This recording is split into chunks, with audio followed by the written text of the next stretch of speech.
Niin äiti aina sanoo. Ja isäkin. Toistaa toistamistaan. Sarkalas niitä potkaisee. Ne ovat vastenmielisiä.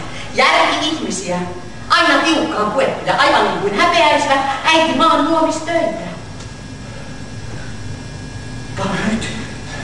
Minusta tuntuu, että aivan väärässä on isä. Tuo mieshän taitaa olla ihan kiva. Ei näytä vastenmieliseltä.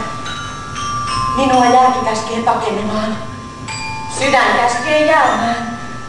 Kumpi käskyistä on oikea ja kumpi väärä? Sydäntä kuuntelen. Pakkokin on, kun järki puuttuu. Olenhan eläin. Mikä onni. Voikin niin tehdä kuin sydän sanoo. Oi tule ihminen, nyt käydään karkkeloimaan! Samaistuneena! Mielettömän rakastuneena Romeo seuraa häntä metsän syvyyksiin. Aamu alkaa sarastaa.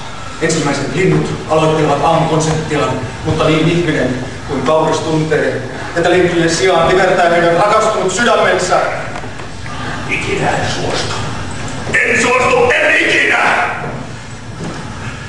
Kahleen simppanen sinut, jos nyt se rinnustelu metsäkauriin kanssa!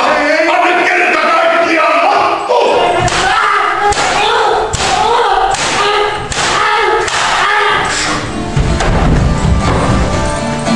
Nyt kuule rakkain, maistetaan vähän heinää. Toisia sinulle, valmiiksi märehdinkin. Syö rakas, ota tästä, maista. Ja niin natustelivat he ruohoa ja jakoivat sen keskenään niin kuin mies ja vaimo. Ja huolet kaikkosivat ja epätoivo laantui, sillä murehtimiseen ei jäänyt rakkaudelta aikaa.